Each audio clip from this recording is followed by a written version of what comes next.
Maligayang pagdating sa Movie Pinoy Recap Story. Sa video na ito ay inyong matutunghayan, ang action drama mystery thriller movie, na may pamagat na, Sweet Bodyguard.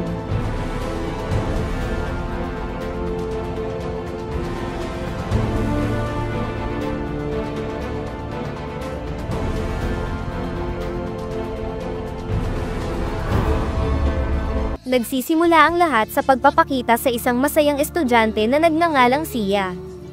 Pinasok ito ng mga misteryosong individual sa kanyang tinutuluyan at mabilis na dinakip paalis patungo sa isang liblib na lugar. Sa ngayon ay isa pang misteryo kung ano ang motibo nila sa pagtangay sa kanya, ang maliwanag lang ay sinisimulan na siyang gawan ng kababuyan ng isang ito na sa kanya ay nagbabantay.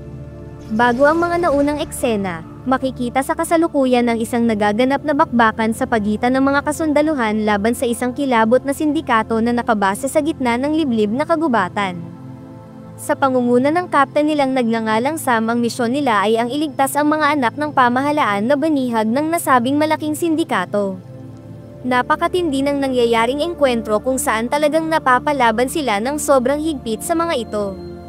Naging koordinado ang kanilang bawat pagsugod at mga pag-atake. Bagamat nagagawa nilang makaabante at nalalagasan nila ang bilang ng mga kalaban, ay hindi pa rin naging madali ang lahat dahil hindi nila inasahan na napaghandaan na rin pala ng mga ito ang kanilang pagsalakay. Sa ilang sandali ay nagtaka na lamang sila dahil tumigil na ang mga putukan. Mabilis agad na sinubukan na i-defuse ng kasamahan ni Sam ang mga pampasabog na nakakabit sa kanilang mga ililigtas. Subalit sa hindi nila inaasahan ay may mga sniper na palang nakapalibot sa kanilang mga kinatatayuan. Isa-isang bumagsak ang mga kasama niyang sundalo at tuluyan nang hindi napigilan ang pagsabog. Tila ba isang patibong lang ang lahat dahil makikita na bagaman naubos ang maraming tauhan ng leader na si Miguel ay tuwang-tuwa pa ito. Dito na tuluyang nabulilyaso ang buong operasyon na nagresulta ng napakalaki nilang pagkabigo. Lahat ng mga kabaro niya ay walang nakaligtas at natatangi na siya lamang ang natira sa kanilang lahat sa tulong na rin ng isang kasamahan na isinakripisyo ang sarili para sa kanya. Dahil sa mga hindi inaasahang pangyayaring iyon, tuluyan nang nagretiro ng maaga si Sam. Dala niya ang matinding kalungkutan at nagsimula siya ng panibagong buhay bilang isang hamak na ordinaryong bodyguard. Inalok siya ng trabaho para sa isang buong araw na pagbabantay sa anak ng isang bilyonaryong negosyante sa bansa na walang iba kung hindi si Sia. May pagkapasaway ito at palaging gumigimik kasama ang kanyang mga kaklaseng kabarkada. Habang nasa isang resto bar, nakita ni Sia na may inihahalong kung anong gamot sa kanilang inumin. Kaagad niyang pinigilan ang kaibigan sa pag-inom nito na nagbunga ng kaguluhan laban sa grupo ng kalalakihan na may mga may itim na balak sa kanila. Nang siya ay magawang madakma at talagang pinagtutulungan na, pumagitna na si Sam at mabilisang inupakan ang mga kalalakihan na nagpasimula ng panggugulo.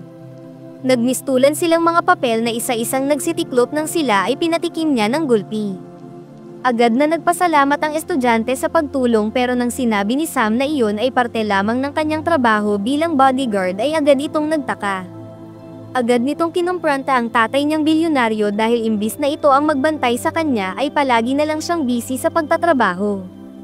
Lumalabas lang na ito ang pangunahing dahilan kung bakit tila ba sinasadya niyang maging isang pasaway na anak dahil gusto niya lang ng atensyon ng kanyang ama. Kinaumagahan ay isinama ni Sia si Sam sa mall sa pamimili niya ng mga damit. Ginawa siya nitong alalay na tagabuhat ng pinamili at bilang sukli ay ibinili rin siya nito ng para sa kanya. Walang nagawa si Sam sa pagiging makulit nito at nang nagpahinga sila sa pamimili ay huli na ng kanyang mapagtanto na may inilagay ng gamot na pampatulog sa kanyang inumin.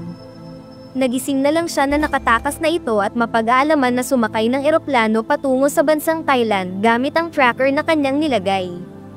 Si Sia ay nakipagkita sa kanyang kababata at kaibigan na si Mateo na naninirahan na sa nasabing bansa upang magliwaliw at magpakasaya.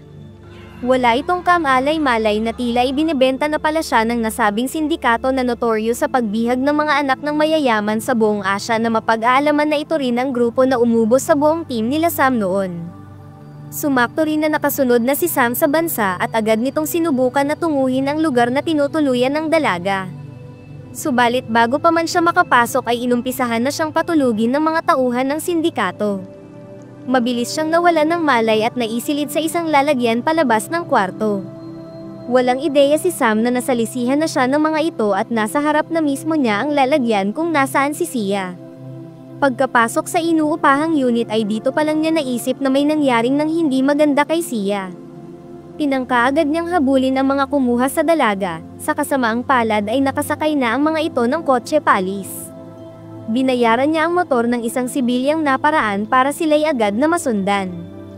Pagkarating sa liblib na kampo, sa utos ng lider ng sindikato ay gumawa agad sila ng video na ipapadala sa ama nitong bilyonaryo kung saan nakasaad na kapalit ng 100 million ay isasauli nila ang kanilang anak ng ligtas. Kampante sila na tiyak na silang makakakuha ng malaking halaga ng pera kaya nagsimula na silang magdiwang. Hindi nagtagal hindi nakatiis ang isang ito na naatasang magbantay. Sinimulan niyang paglaruan si Sia na tanging pakahulugan lamang na bukod sa gagamitin nila siya para makakuha ng limpak-limpak na milyong pera sa kanyang ama ay gusto muna nitong makapagparaos. Pumalag si Sia na agad na ikinabuisit ng bastardong ito, matapos mawalan ng malay ay tinangka agad nitong ibuka ang hiyas na agad na napigilan ng dumating na si Sam. Agad itong binanata ni Sam na nauwi sa isang umaatikabong bakbakan. Naging napakahigpit ng kanilang pagtutuos na may tagpo pa na makailang beses siyang napapabagsak ng kalaban na ito. Sinabi nito na sa oras na siya ay kanyang mailigpit ay isasama nito ang katawan niya kay Sia habang kanya itong binababoy na agad namang isinisigurado ni Sam na hindi mangyayari dahil gagawin niya ang lahat maprotektahan lamang ito. Matapos makawala sa pagkakadakma ay binigyan niya ito ng walang tigil na direktang kumukonektang sunod-sunod na mga atake na sa kanya ay agad na nagpahimbing sa pagkakatulog. Dagli silang umalis sa lugar sakay ng motor, nang makita ni Miguel na wala na rito si Sia ay ito na mismo ang tumapos sa kanyang tauhan at ipinag-utos na ipatugis agad sila. Matapos makapagpalipas ng gabi, bumalik sila sa hotel. Habang papasok na sila ay nakaramdam agad si Sam na mayroong kakaibang maling nangyayari. Makikita na lang na hinahalughog na ng mga lokal na kapulisan ng unit na tinuluyan ni Sia kagabi kung saan tinaniman nila ang mga gamit nito na mga ipinagbabawal na kontrabando. Pakahulugan lamang na tila ang mga otoridad sa lugar na ito ay hawak na rin ng nasabing sindikato at lumalabas pa na sila ngayon ay wanted na sa kanila. Maagap na pinigilan ni Sam si Sia at inaya na niya itong umalis. Patunay lamang na sa mga oras na ito ay wala silang mapagkakatiwalaan kung hindi ang kanilang mga sarili na lamang. Hindi nagtagal nang nakaalis na sila ay natagpuan sila ng isang grupo ng mga gangster na layuning kuhanin si Sia para sa pera. Nagpasimulang sumugod ang mga ito na agad namang sinigundahan ni Sam ng pagharap sa kanilang lahat. Kahit pa may mga gamit silang armas ay buong kahusayang nakipagsabayan si Sam sa kanilang lahat gamit lamang ang mano-manong pakikipagbakbakan. Ipinaramdam niya sa mga ito na nagkakamali sila ng taong minaliit. Isa-isa silang nagtalsikan, talagang kahit anong mangyari ay wala siyang balak na sumuko at ibigay na lang si Sia sa kanila ng basta-basta. Walang kapaguran siyang nagpatuloy sa pakikipaglaban na kahit nagdatingan pa ang ilan sa kanilang dagdag na bilang ay masikap pa rin niyang ginagampanan ang tungkulin na maprotektahan ang dalaga. Hindi nagtagal ay matagumpay nang naubos at nasawatan ni Sam ang buong grupo na ito na sumalakay. Dahil sa wala silang ibang matutuluyan ay naisip ni Sia na makituloy sa bahay ni Mateo. Hanggang ngayon wala siyang kaalam-alam na ang matalik na kaibigan ay ang dahilan kung bakit siya nagawang dukutin noong nakaraang gabi ng nasabing grupo. Humingi na lamang ito ng patawad nang sa puntong nawala ang kanyang anak na mapag-aalaman na dinukot na pala ng sindikato. Dahil naiintindihan ni Sia na nagawa niya lang iyon nang dahil sa kakulangan ng pera ay pinatawad niya ito at si Sam na mismo ang nagtangka na sumugod sa grupo para bawiin ang kanyang anak. Subalit maging ang tagpo na ito ay plano lang ulit ng mga kalaban nang sa gayon ay mabihag muli nila si Sia habang wala si Sam. Inabutan na siya ng umaga sa pagdating sa lokasyon na walang kaalam-alam na muling nabihag na pala si Sia. Mabilis niyang inagaw ang armas ng isa sa mga tauhan na nagbabantay sa bihag. Sa mga sandaling ito ay tuluyan ng sumiklab ang matinding palitan ng mga putok sa pagitan ng mga kalaban kontra sa kanyang mag-isa na buong tapang na sumugod sa kanilang lahat.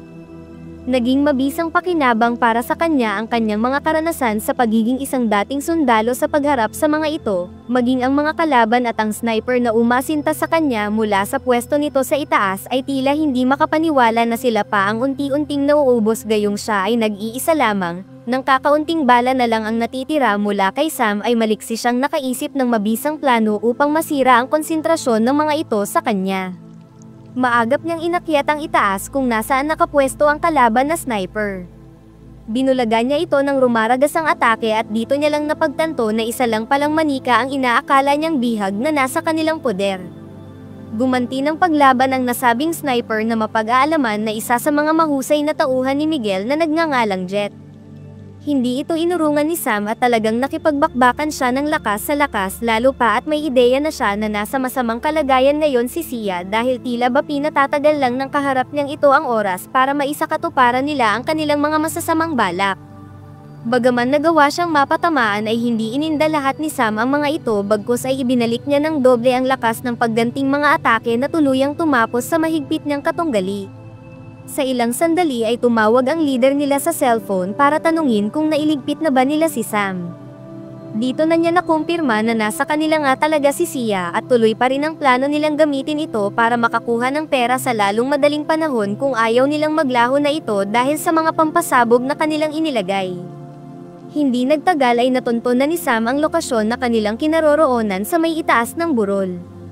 Nagyabang ang leader ng sindikato na bibigyan niya siya ng pagkakataon na mailigtas ito kung magagawa niya siyang talunin na agad namang hindi pinalagpas ni Sam. Subalit sa laking gulat niya ay mabilis lang na naiwasan lahat nito ang kanyang mga pagsugod at siya pa ang walang kahirap-hirap na unang bumagsak. Tila ba ang pagyayabang ni Miguel ay talagang may basehan dahil lumalabas lang na sa mga sandaling ito ay di hamak na malakas pa ito kaysa sa kanya. Nagmistulan na lang na isang laro sa kalaban na leader ang kanilang bakbakan dahil kahit anong gawin ni Sam ay hindi talaga siya makabawi mula sa sunod-sunod na atake na tinatanggap rito. Sa pang-ilang beses niyang pagbagsak ay tila mas lalong pinalala ng walang pusong leader ng sindikato ang sitwasyon nang maisipan nitong sindihan na ang timer ng pampasabog. Mapag-aalaman na alam na ng mga ito na si Sam ang natatanging nag-iisang nakaligtas noon mula sa grupo ng mga sundalo na umatake sa kampo nila. Ito ang dahilan kung bakit tila hanggang ngayon ay ayaw pa siya nitong tuluyan dahil nais pa nitong paglaruan muna siya bilang malaking pagganti sa perwisyo na idinulot nila noon ng kanyang mga yumaong kasamahan. Walang magawa si Sia kung hindi magsisi na lamang dahil kung hindi sana siya naging sobrang pasaway na tumakas papunta sa lugar na ito ay wala sana sila sa kanilang napakahirap na sitwasyon ngayon. Dahil patuloy na tumatakbo ang oras papunta sa nalalapit na pagsabog ay pilit pa rin na nakipaglaban si Sam kahit ba tila imposible na talaga na makabawi siya ng lakas mula sa buong magdamag niyang walang tigil na pakikipaglaban. Nang sumapit sa 2 minuto na lang ang natitirang oras ay sumaktong muli na naman siyang napabagsak kung saan tila ba malinaw nang hindi na niya magagawa pang makabangon. Tila na naginip na lang siya kung saan naalala niya ang mga huling sandali na kasama pa niya ang kanyang buong team. Mula sa pagtangis ni Sia ay muli siyang nagising, sa pagkakataong ito ang kaninang walang kalaban-laban na siya ay bigla na lang nagkaroon ng panibagong lakas. Nagawa niyang mapigilan ito sa tangkang pagligpit sa kanya at sa isang malinaw na magandang pagkakataon ay tumama na ang kanyang atake na agad na tumapos rito. Sinubukan pang magpaputok ng alalay nito na mabuti na lang ay nagawang maitulak ni Sia pabagsak ng burol. Wala na silang sinayang na mga oras at agad na sinubukang pigilan ni Sam ang bomba. Sa kabutihang palad ng ilang segundo na lang ang natitira ay nahanap na niya ang angkop na puputuling wire. Nakahinga na sila ng maluwag dahil sa tingin nila ay tapos na ang kanilang mga problema. Kaila sa kanilang kaalaman nang aalis na sana sila ay buhay pa pala ang bastardong pinuno at nagpaputok agad ito na ginantihan naman niya ng pagbato ng armas na tuluyan ritong tumapos. Sa pagtatapos ay makikita na lang na naging matiwasay na ang lahat. Naibalik na rin ang anak ni Mateo at nagsimula ng maging isang mabuting magulang ang kanyang tatay sa kanya kung saan sinasamahan na siya nito sa kanyang mga libangan. Makikita na lang din na nakaligtas pala si Sam mula sa mga naganap noong huli at sa puntong ito ay tuluyan ng unti-unting namumuo ang kanilang pag-iibigan. Special shoutout sa Island Garden City of Samal, kay Madelisa Ando, kay Razel Agsaluna from Lemery, Iloilo, kay Nanay Emma from South Korea, kay Mary Joyful Dinawanaw, kay Denver ng Bulacan, At kay Bogard Kainin, maraming salamat po sa inyong pagsubaybay sa ating mga kwento.